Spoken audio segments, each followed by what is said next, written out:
Next question. Go ahead,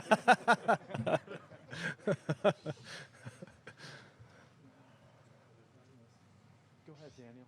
Yeah, any Yeah, positives dude. from the week? I know it was not, you didn't play the way you liked to. No, I did not, and I played the par fives awful. You know that this is the golf course of one of the golf courses you have to take advantage of all the par fives, and they're all reachable. And I did not do that well this week. I played them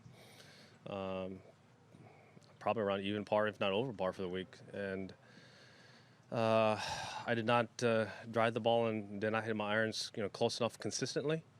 I mean, the only thing I can take out of this week, that I did positively, I felt like each and every day, pretty much every hole, is I putted well.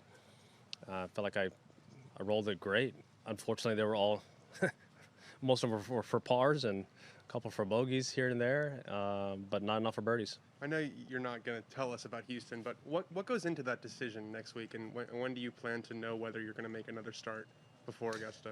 Probably the next couple days. I'll make the decision soon. I'm not going to wait around on that decision and commit either way, one way or the other. And I know that we were talking about this morning our progression and our training sessions, and we'll be in the gym tomorrow afternoon and get back after it that way. But I'll make a decision quickly on whether or not I'm going to play Houston or not. Tiger, you think you can turn a switch just getting to Augusta? I mean, does going back there, give you any jolt or boost that might have been missing here in these? You've played 6 times since the break. Well, one, I know the golf course, so it's not a new golf course, and maybe a little bit longer and a little bit more soft than what we've probably experienced. But you just never know. This time of year it could be in the 70s, it could be in the 30s. Who knows there? But I know the layout. The one component that is going to be just, I think, so odd for all of us who have played there and who have been there is have no spectators. I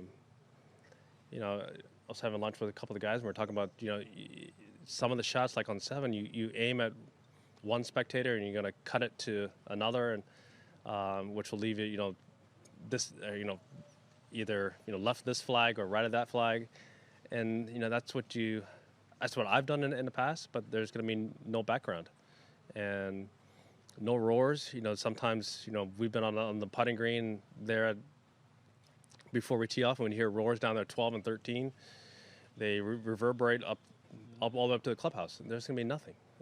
So that's one of the things that I've been thinking about for the last few weeks is what is that going to be like. I've played practice rounds before there, and before tournament week, and it's odd because in tournament week there's, especially the practice rounds, there's more people in practice rounds than in tournament play. So, and it's going to be odd in that sense, but it's still the Masters. That's still the best players in the world, and you still have the traditions, and it's just we're not going to have the roars. Phil mentioned this kind of the same thing you just did. No one has more experience than you two guys. Did you guys talk about that today during the rounds? We talked a little bit about, I wouldn't say the Masters. We were talking about the Champions Tour a little bit, and I said, hey, man, I'm still 5+ years away, but yeah, we did talk.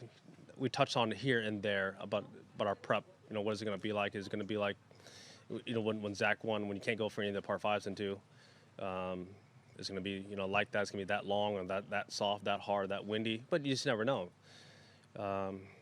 As I said, it could be in the 70s. It could be in the 30s. You just never know.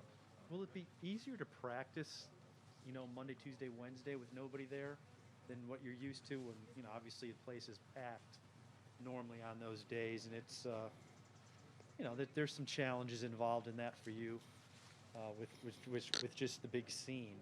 Well, that's the practice rounds is there's a lot of moving parts, but there's no one inside the ropes. Right. That's one of the things that's awesome about the Masters. There's no one. It's just players and caddies, and so. But practice rounds are especially 16 on Tuesday or Wednesday. It's about skipping the golf ball, and it's about entertaining. And yeah, we have the par 3 contest on Wednesday. But still,